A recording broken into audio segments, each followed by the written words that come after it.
Voltando, pronto, pode continuar, Matheus. Além da luta dos cabanos contra a presença dos portugueses e a carestia, os liberais radicais pediam o fim da interferência do Rio de Janeiro na administração local. A dificuldade de conciliar os diferentes interesses dos envolvidos, a forte repressão do governo e uma epidemia de varíola enfraqueceram o movimento, que resistiu até 1840, quando os últimos grupos se renderam. Estima-se que mais de 30 mil pessoas tinham morrido na rebelião. Então, se a gente pensar na cabanagem, ela foi um movimento que durou, né? Porque teve o apoio também da elite e vamos dizer que não foi tão... vamos dizer que não teve tanta interferência dos portugueses nesse caso, né? A elite da região, a elite brasileira, ela queria realmente derrubar os portugueses. Então, o movimento foi indo.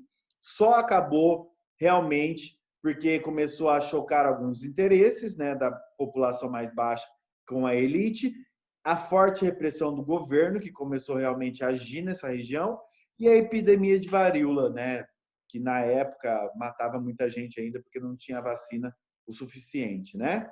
Então chegaram a morrer nesses 5 anos 30 mil pessoas. Certo, pessoal?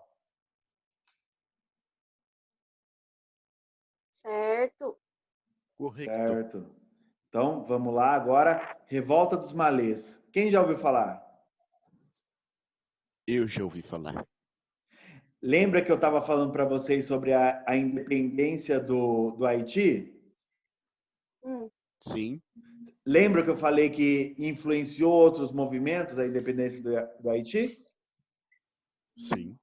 Um desses movimentos é a Revolta de Malês, que foram os escravos que se revoltaram aqui, tá? Leia para mim então agora, Tiago, por favor. Em janeiro de 1835, a cidade de Salvador foi palco da Revolta dos Malês, organizada e conduzida por africanos escravizados e libertos, a maioria da etnia Nago-Yorubá. É isso mesmo? Isso, Nago-Yorubá. Nago-Yorubá, com a participação de Jejes e Alsás. Meu Deus, que nome. Então, Pode isso continuar? são... Não, só um minutinho.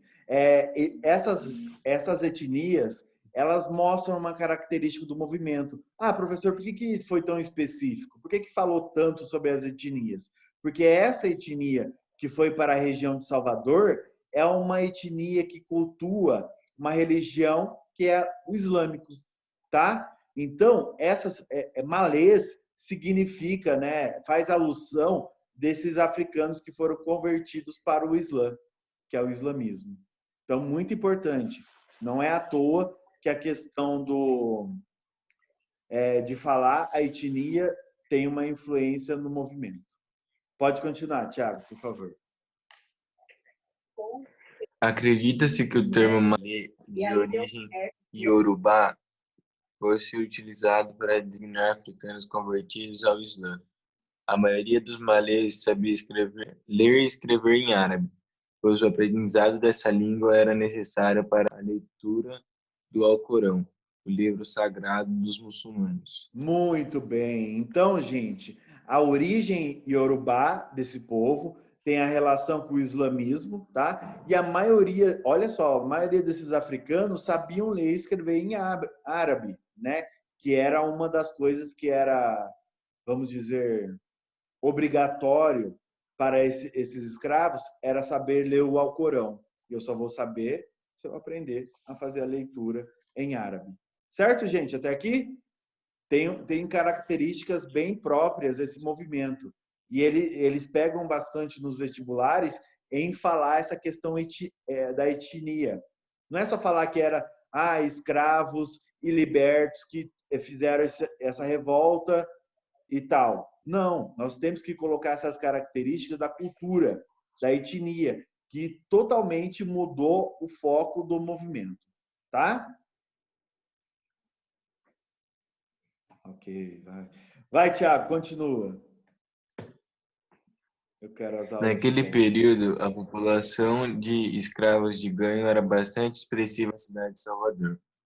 Esses escravos trabalhavam fora da casa de seus senhores, exercendo atividades variadas. Eram vendedores ambulantes, mensageiros, carregadores, carpinteiros, sapateiros, etc. Entregavam aos seus donos parte da remuneração que recebiam. O dinamismo do meio urbano, a relativa autonomia que caracterizava a atividade dos escravos de ganho, a origem comum, a religião e as condições de trabalho propiciaram o desenvolvimento de relações solidárias entre africanos cativos e libertos na luta contra a escravidão. Então, outra característica importante da revolta dos malês. Os escravos não eram simplesmente aqueles escravos que trabalham em lavoura, né? Mão de obra na lavoura. Não, esses eram escravos de ganho. Ah, professor, o que é um escravo de ganho? É aquele escravo que trabalha para o senhor fora de casa, fazendo diversas atividades, como fala aí, vendedor ambulante, mensageiro, carregador, carpinteiro, sapateiro. Enfim, ele ganha dinheiro fora da propriedade do senhor, tá? E daí, obviamente, que ele vai dar uma parte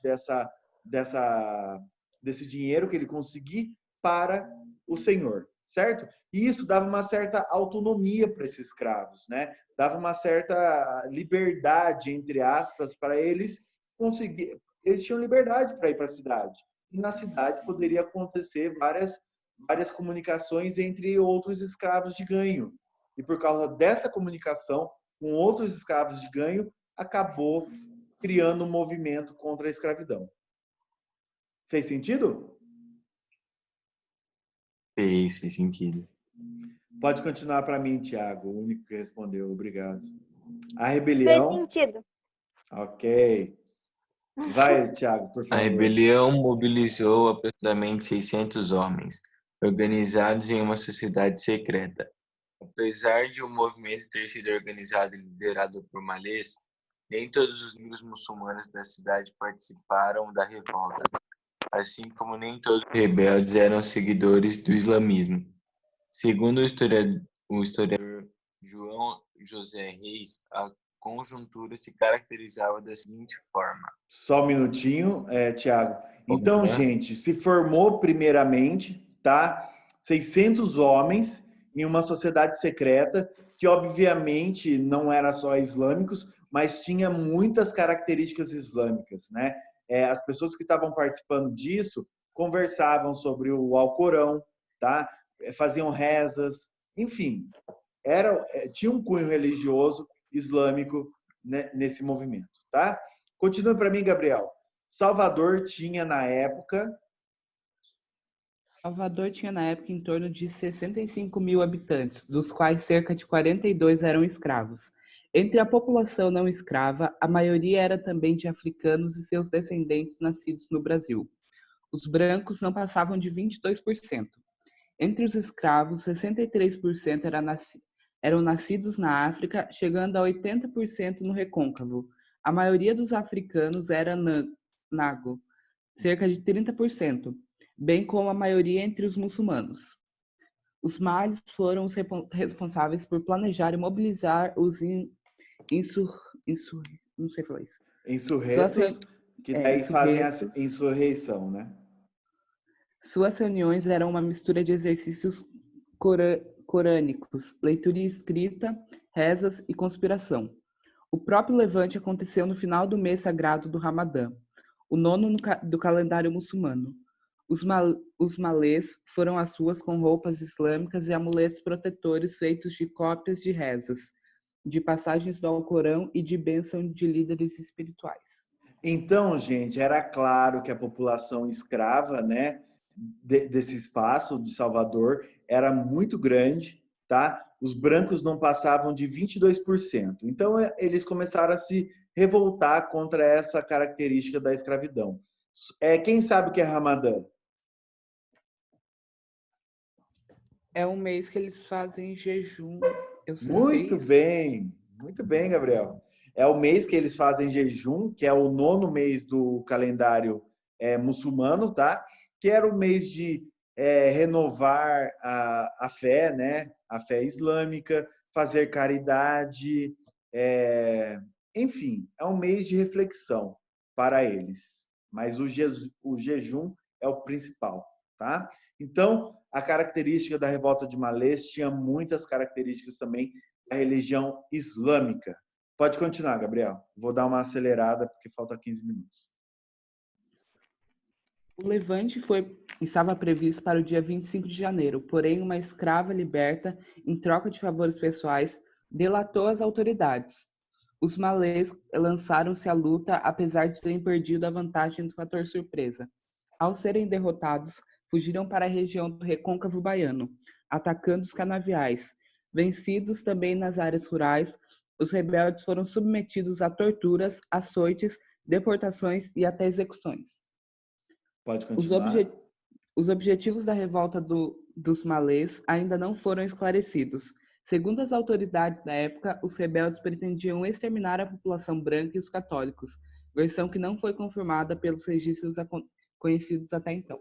Então, gente, o movimento acabou chegando ao fim antes de acontecer, né? Foi praticamente parecido com a Inconfidência Mineira, que foi uma pessoa em troca de favores, né? Foi lá, delatou o que iria acontecer, acharam ele antes, mas eles foram mesmo assim, acabaram sendo capturados, presos, né? Submetidos às torturas, castigos, deportação e execução, certo? Perdão. Os objetivos, pessoal, desse movimento não é tão claro. O que é mais claro, que todos os historiadores chegam em um consenso, que era a luta contra a escravidão. Isso é básico. Mas alguns também falam que os escravos começaram a pegar tanto ódio, né, por causa da violência de alguns donos de fazenda, que eles queriam eliminar realmente a população branca e acreditava que essas pessoas só serviam para aplicar castigos neles. E também por causa da questão religiosa, muitos dos escravos islâmicos falaram que queria acabar com o catolicismo na região de Salvador também. Certo? Falem ok, por favor, todo mundo. Certo. Ok. Certo. Ok. Ok, professor, ok. Tá bom, então. Então, agora vamos para a última parte, voando. Eu acho que eu vou ler e explicar, para ser um pouquinho mais rápido. Deixa eu ver que horas são, falta 12. Então, eu vou explicar. Guerra dos Farrapos, gente, muito importante. Quem lembra do Giuseppe Garibaldi? Quem? Giuseppe Garibaldi. Eu Da lembro do unificação nome, mas italiana, não né? lembro quem era. Muito bem. Muito bem, Gabriel. A unificação italiana teve a participação de Giuseppe Garibaldi para ajudar nessa unificação, certo? Eu comentei com vocês justamente na unificação, né, da Itália. E daí o que acontece? Eu também tinha comentado com vocês que ele ajuda em um movimento no Brasil. Acabamos de chegar nesse movimento, tá? No Rio Grande do Sul tem a participação de Giuseppe Garibaldi e sua esposa Anita Garibaldi. Tanto que tem uma novela, a Casa das Sete, a minissérie antiga, A Casa das Sete Mulheres, que também coloca a figura de Giuseppe Garibaldi nesse movimento. Enfim, vamos lá. A Guerra dos Farrapos. A Guerra dos Farrapos, também conhecida como Revolução Farroupilha, ocorreu no Rio Grande do Sul, entre 1835 e 1845, 10 anos. E se estendeu até Santa Catarina. O movimento teve... Oi? A gente não aprendeu isso no nono ano? Nono ano, eu acho que... Não, foi oitavo. Esse eu trabalho no oitavo, isso. Então, porque eu lembro da Revolução Farroupilha? Ah, entendi. Pode ser que, para comparação, posso ter comentado ela para comparação. Muito bem. O movimento teve origem dos conflitos entre poderosos estancieiros. Ah, professor, o que é estancieiro? É justamente o dono de grandes propriedades no Rio Grande do Sul, tá? Então, poderosos donos de grandes propriedades, gaúchos, contra o governo central. Ah lá. Então, era a elite contra o governo central. A economia sulista estava assentada na produção de bens para o mercado interno, certo? Produziam para a região mesmo. abastecendo também a região sudeste com charque. Ah, professor, o que é charque? É a carne seca de hoje, tá, gente? Então, o Rio Grande do Sul era um grande produtor de carne seca. E também de gado e de couro. Tudo que fosse pecuária, o Rio Grande do Sul produzia a maioria no Brasil, tá? Na pecuária da região era utilizada a mão de obra livre, havendo um número reduzido de escravos, mas existia. No final, nós vamos ver que eles acabavam aproveitando disso. Os estanceiros gaúchos estavam descontentes com os altos impostos. Então, por que, professor, começou o movimento? Altos impostos cobrados sobre o charque, né, sobre a carne seca que eles produziam, que encarecia o produto e favorecia a concorrência dos artigos argentinos e uruguaios. Então, gente, chegava com um preço mais alto, o charque gaúcho, né, do Brasil, aí acabava tendo uma concorrência desleal com os argentinos e uruguaios, que também chegava no Brasil. Isso começou a deixar eles descontentes. Reivindicavam também uma maior autonomia política, ou seja, eles queriam também participação política. E nessa época, como nós vimos já na live anterior, a maioria desses estados queriam autonomia. Então, eles são mais um desses. O que incluía o direito de estabelecer o presidente da província. Então, eles queriam mais autonomia da província do Rio Grande do Sul. O movimento teve início dia 20 de setembro de 1835, quando as tropas comandadas pelo Bento Gonçalves da Silva, isso caiu no jogo para a gente, perfil, o dia que a gente jogou. Eu não sei se vocês lembram. Falava sobre a farroupilha e tudo mais, e eu falei lá atrás, é o Bento Gonçalves. É esse cara aqui que comandou, então, ele invadiu Porto Alegre, depois o presidente da província, que era indicado pelo governo central. Então, aí o movimento começa a ganhar força, né? A regência acabou nomeando outro presidente e decidiu enfrentar os revoltosos. Então, ao invés da regência falar, não, vamos dar uma segurada, não, pelo contrário, vamos para cima deles. Em 1836, os farrapos saíram vitoriosos nos campos da Batalha de Seival. Muito importante essa batalha, que é falada na Casa das Sete Mulheres também. Proclamaram a República Rio-Grandense. Olha só, gente, eles venceram o governo e ainda proclamaram uma República Rio-Grandense.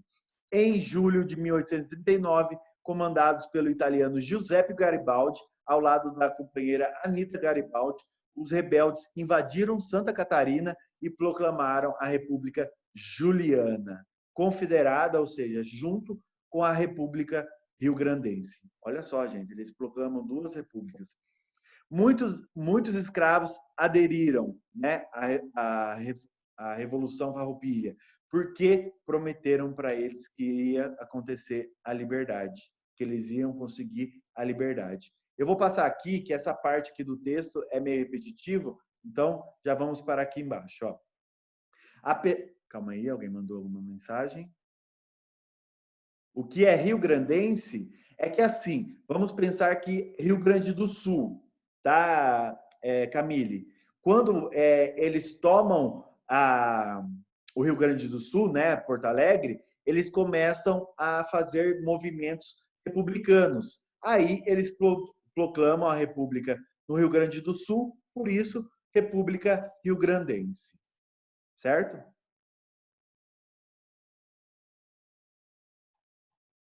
Eu tô aqui, né? Certo, Camille? Deixa eu ver. Ok, muito bem.